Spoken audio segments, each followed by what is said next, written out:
Hello everyone, welcome to another video. I'm Prophet. I'm a geopolitical trader on Polymarket with over 400% returns year to date. And today I wanted to talk to you about the strike on Venezuela market on Polymarket. In my opinion, it is a very interesting market. And the very simple reason for that is all the swings you can see around here. I'm of the opinion that there is no amount of news, positive or negative, that could have influenced the US that way.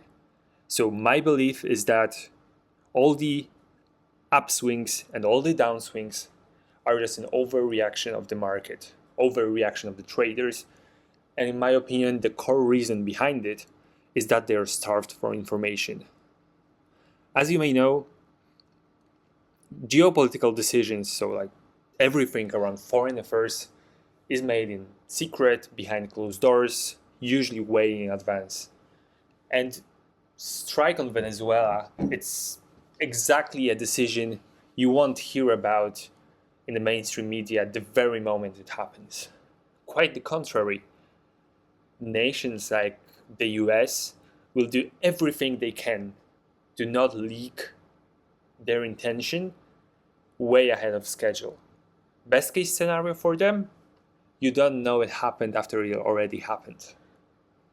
So today, I want to go with you through all the swings, up and down, see what triggered them, and see which one of them was signal, if any, and which one of them was noise.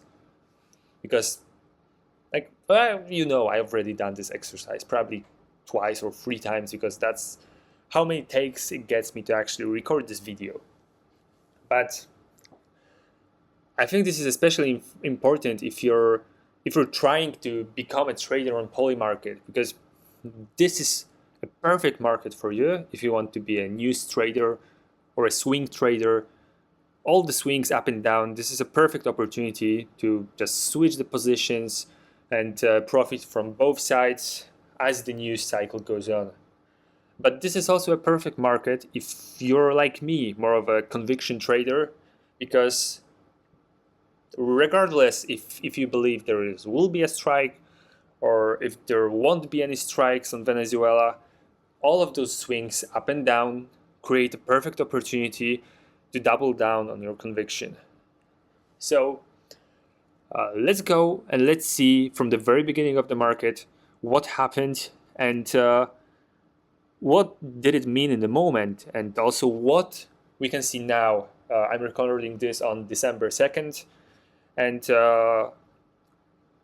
it's a good opportunity because we can look back 3 months and see how the situation was developing. Okay, so the market starts, this is what, September 6th. So if I remember correctly, this is the day we learned about the first strikes on the alleged drug boats. So we have strikes, we have some kind of military action in the Western Hemisphere, and the Polymarket decides to create a market on US and Venezuela military engagement. Good decision. Like, realistically speaking, if the US were to ever militarily engage on the Western Hemisphere, we have Venezuela, of course. We have Cuba. Cuba is a small, pretty insignificant island at the moment. We have cartels in I guess Mexico. That could be a military operation of sorts, and that's basically it. Like, realistically speaking, for example, we cannot expect Trump to attack Brazil. Like, we all know Brazil is allied with China, with Russia. Brazil is in BRICS, and there are all kinds of reasons, including the recent jailing of Bolsonaro, that could anger Trump. But Brazil is actually a proper country, and there is no casus belli that would allow Trump to actually go and attack Brazil. Brazil is also a huge country. Brazil is a rich country. Venezuela is a poor country. No way. So good decision by Polymarket team to launch this market. This was obviously the only viable target at the moment. And we saw some traders trading the market, but generally it was trading down to around like 30% odds, which is pretty fair, but nothing out of the ordinary, I would say. And then the very first moment we got any sustained trend to the upside, because it lasted from September 26th up until October 11th, is the moment we learned that Pete Hegseth ordered a rare urgent gathering of nearly all generals and admirals in the US Army, Air Force, Marine Corps, Navy, and Space Force. Like, this was huge news. Every news outlet was bashing the administration for incurring such high costs for apparently no reason. Adding to the fuel to the fire was the fact that on the event itself, Pete Hegseth and Donald Trump were very much focused on woke ideology, on changing the army, the posture, etc. And there was no conversation at all about future military engagements.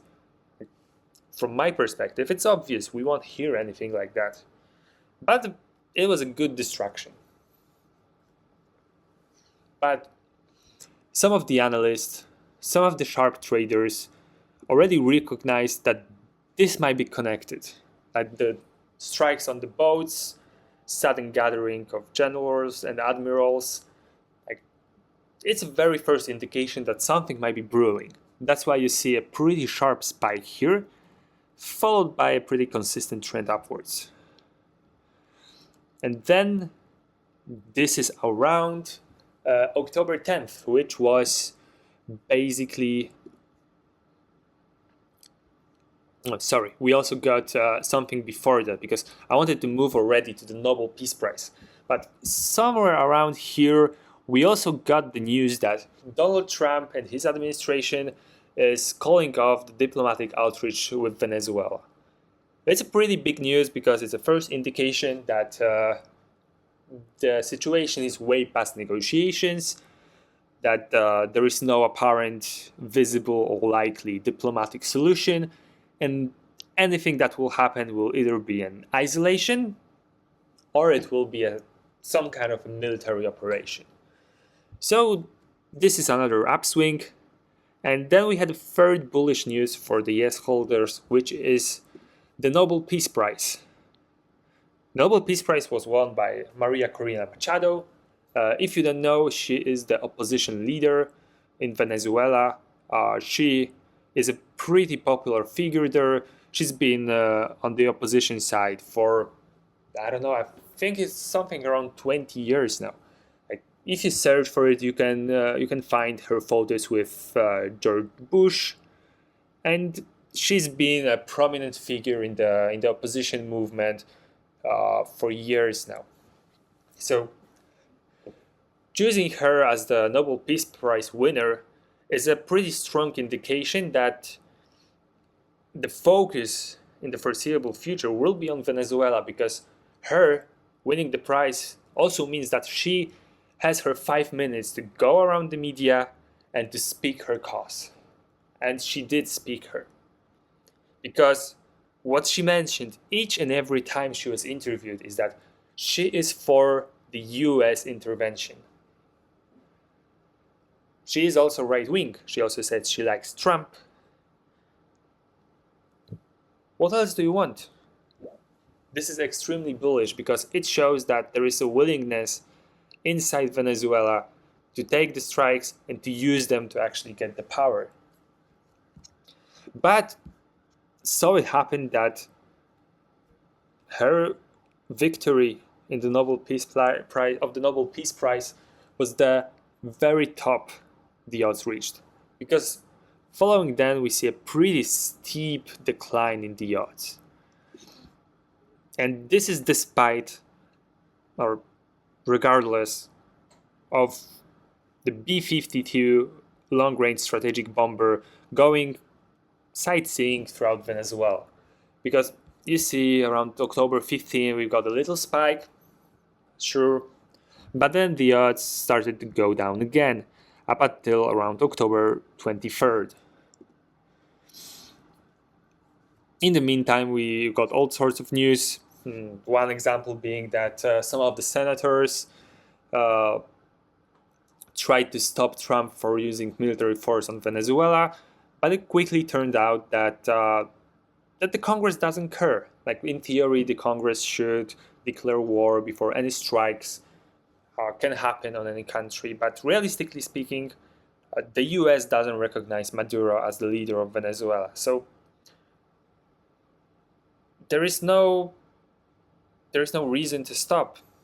And speaking very frankly, I don't think a lot of senators are against striking Venezuela. I think it's a very popular cause.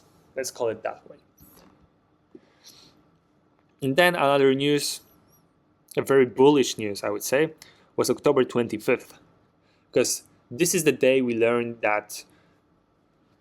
No, sorry, October 24th. This is another news. So October 24th, we learned that the USS Gerald Ford, so the largest aircraft carrier in the world, is moving from Europe to South Command, which is in the Caribbean. So October 24th, we've got this massive spike up to 65%, then followed by a minor downfall in the odds, and then spike again around November 1st. November 1st, October 31st, this is the day we also learned that some military drills are happening around Puerto Rico. That's part of the space was closed due to national defense. So this is a cluster of a series moves that generally indicate that a proper military action is about to happen. And this was very well reflected in the odds. And I think also this is a good moment to stop because we are on the verge or a pretty steep downfall in the odds.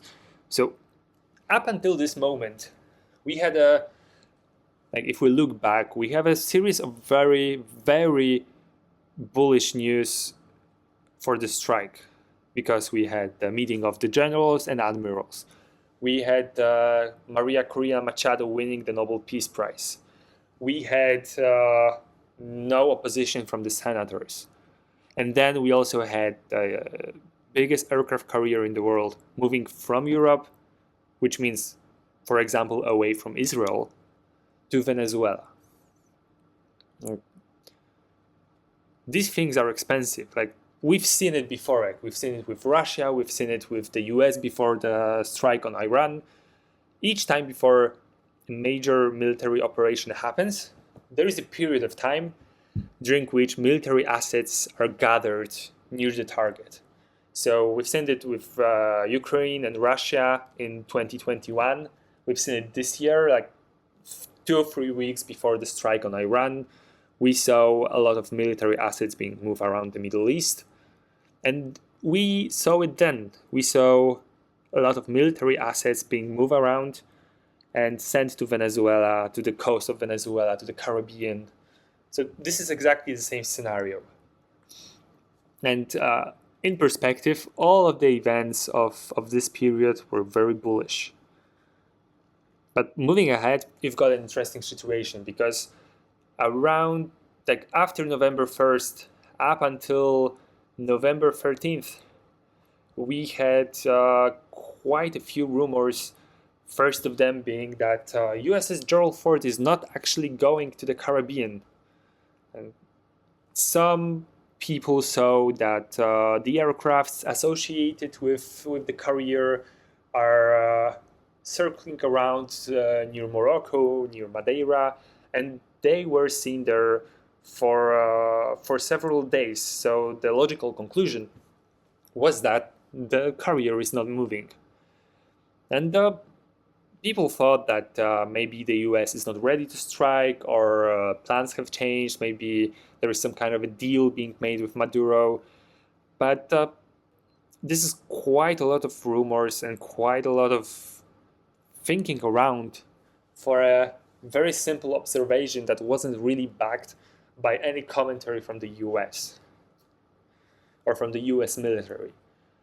Because only a few days later, we learned that the Gerald Ford is actually near Venezuela and everything is going according to the plan. The pause near Morocco was just the courier waiting for the rest of the group to gather so they can go together. Like, simple as that. So this is the case of people starved for information, for some sort of information, overinterpreting a very minor rumor into a very huge, into enormous piece of news. And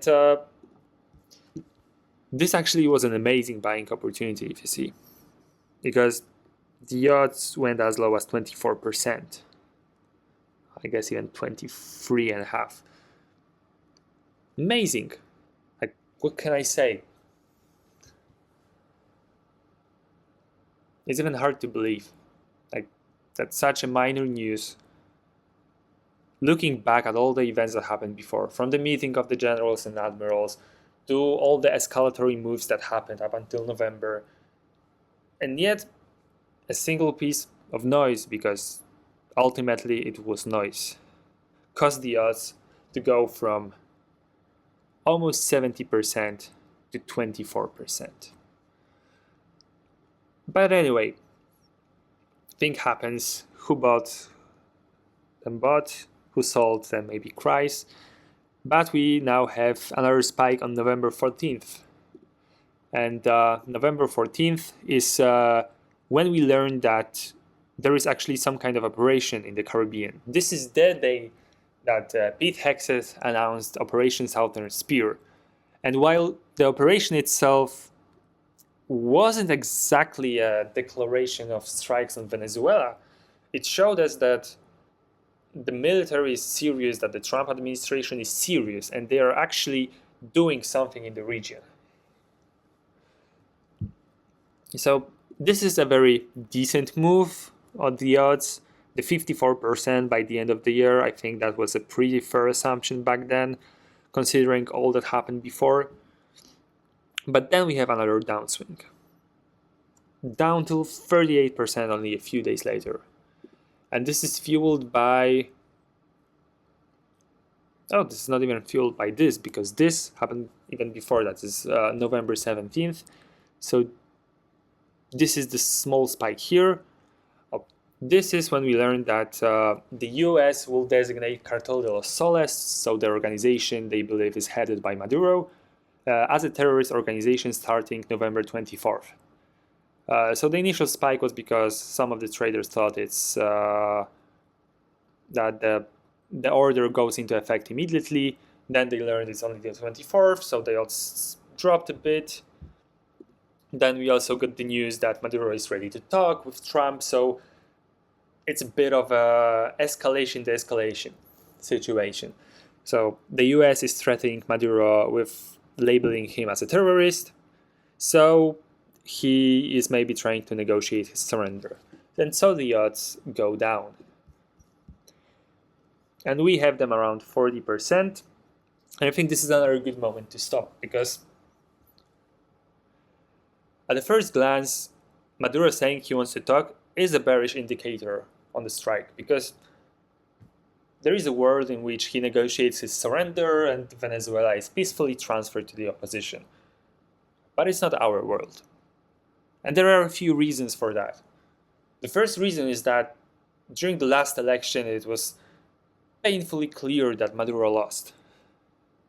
There were receipts for everything, yet he didn't surrender.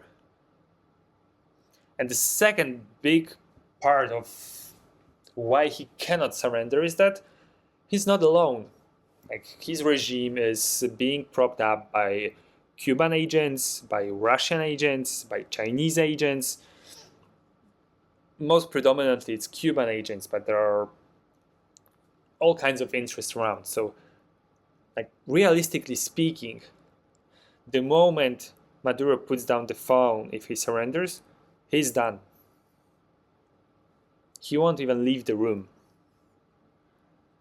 So even if he wanted to surrender, he simply can't. And thus, I think the traders realize this, because going towards the November 24th, so the very day the Cartel de los Soles is to be designated a terrorist organization, the odds go up again, up to 67%. I think some of the traders at least, believe that this is the final date, that this is the final ultimatum, and the strikes will begin after the 24th. These didn't happen, and we see the odds going down, dramatically so. And this is also fueled by the fact that now Trump is saying that he might talk with Maduro. People want to believe in peace, what can I say? So then we have a few swings up and down. We have November 28th, which is Trump saying land operations might start soon. So this is the spike here, then it's down again. Oh, come on, Grok. Then we have that US intelligence agencies provided information on locations of drug facilities in Venezuela. This is actually another bullish statement for the strike. So we have November 29th, and then the odds go up again. November 30th, 52%. November 30th. Yes, this is the moment that that Trump closed the airspace over Venezuela. And this is as bullish of a statement as you can see for the strike being basically imminent. Because, for one, it is kind of a hostile move, because this is the US closing the airspace of another theoretically sovereign country. One could say it's an act of war if they really wanted. But anyway, this is as bullish as it gets, but then nothing happened for 2 nights. Traders got, disinterested again, and now the odds go back up again, because as we learned that last Friday was the final date, so the deadline to leave Venezuela for Maduro and his family, and that the closing of the airspace was the result of Maduro not leaving.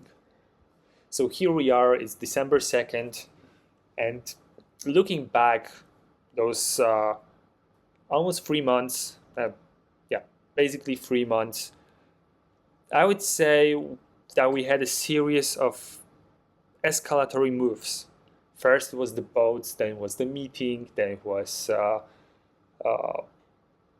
the Nobel Peace Prize, then we've got the Congress being fine with all this. Then we had the Gerald Ford that arrived.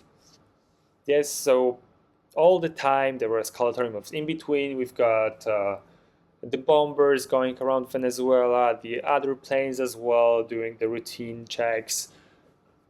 Of course, we had some talk about de-escalation, some talk about negotiations with Maduro, but these were very brief moments, and in the big picture, they kind of get lost. What can I say?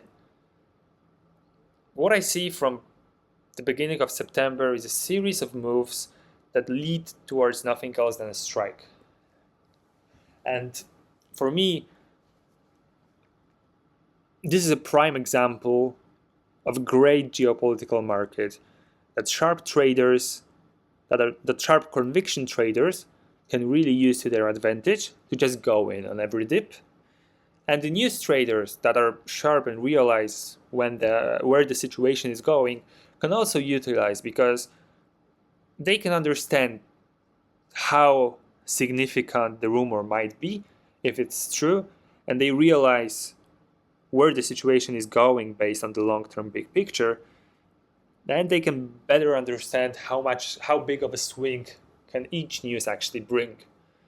So yeah, that's pretty much what I wanted to highlight for you today. I wanted to show you how many big opportunities you have on those markets if you actually know your geopolitics, or if you actually are a sharp person following the news.